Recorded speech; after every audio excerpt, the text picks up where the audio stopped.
शादी को अभी 2 ही हफ्ते हुए थे और राहुल शहर लौट चुका था। सरकारी नौकरी थी उसकी, छुट्टियां सीमित थी। मैं नवविवाहिता प्रियंका पहली बार गांव में ससुराल के माहौल को महसूस कर रही थी।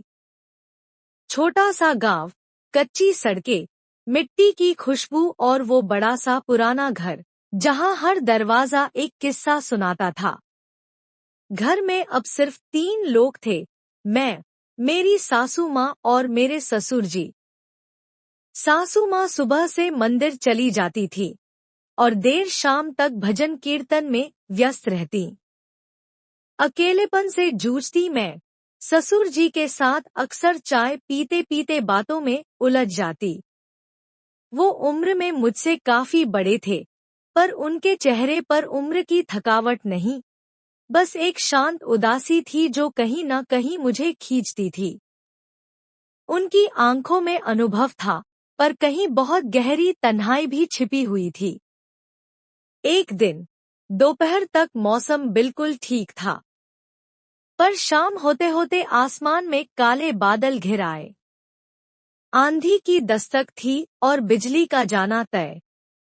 जैसे ही रात गहराई, बिजली चली गई और पूरा घर अंधेरे में डूब गया। मैं अपने कमरे में थी जब बाहर दरवाजे पर धीमी सी दस्तक हुई। बहू, डरना मत, मैं हूँ, ये ससुर जी की आवाज थी। मैंने हल्के कांपते हाथों से दरवाजा खोला। वो लालटेन लिए खड़े थे। बिजली गई है और तुम्हारे कमरे में अंधेरा है, ये रख लो, उन्होंने कहा और धीरे से कमरे में आ गए। धन्यवाद पापा जी। बहुत डर लग रहा था, मैंने कहा और कुर्सी की तरफ इशारा किया। आप चाहे तो बैठ जाइए, बाहर तो तूफान जैसा माहौल है। उन्होंने मुस्कुराते हुए कुर्सी खींची और बैठ गए। लालटेन की रोशनी में उनका चेहरा कुछ अलग ही लग रहा था, गंभीर पर आत्मीय। हम दोनों खामोश बैठे थे। बाहर हवा की तेज आवाज और खिड़कियों की थरथराहट कमरे में सन्नाटा घोल रही थी। तुम्हें डर लगता है अंधेरे से? उन्होंने पूछा। डर तो लगता है, पर अब आप पास हैं तो थोड़ा कम लग रहा है, मैंने सच कहा। उन्होंने गहरी सांस ली और कहा, बहुत समझदार हो तुम, राहुल की पसंद हो, इसलिए अच्छा तो होना ही था।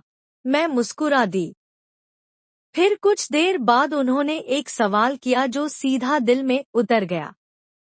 तुम्हें कभी अकेलापन महसूस होता है प्रियंका? मैं चौंक गई। उनका लहजा कुछ बदला हुआ सा था। कभी कभी, पर आप लोग हैं ना, मैंने जवाब दिया।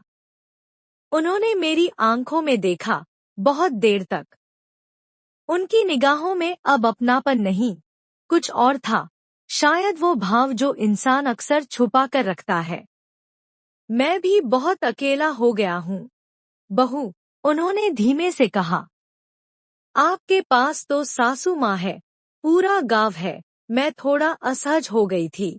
हाँ, पर कई बार साथ होकर भी इंसान अकेला होता है, मैं कुछ नहीं कह सकी। सच तो ये था कि मेरी भी दुनिया पलट गई थी।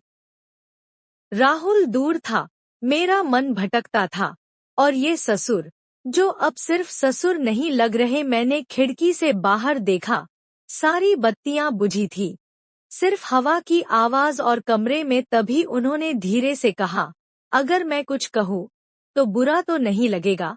मैंने बिना बोले सिर हिलाया। तुमसे बात करके अच्छा लगता है। बहुत दिनों बाद किसी ने इतनी आत्मीयता से बात की है। आप भी बहुत अच्छे हैं पापा जी, मैंने कहा। वो थोड़ा पास आ गए। अब हमारी सांसें सुनाई देने लगी। क्या कभी तुम्हें ऐसा नहीं लगता कि रिश्तों की परिभाषाएं दिल की आवाज से बड़ी नहीं होनी चाहिए? मैंने कोई जवाब नहीं दिया। दिल तेज धड़क रहा था। न जाने वो क्या कहने जा रहे थे। आज अगर मैं कहूँ कि इस अंधेरे में तुम्हारा साथ मुझे वो सुकून दे रहा है,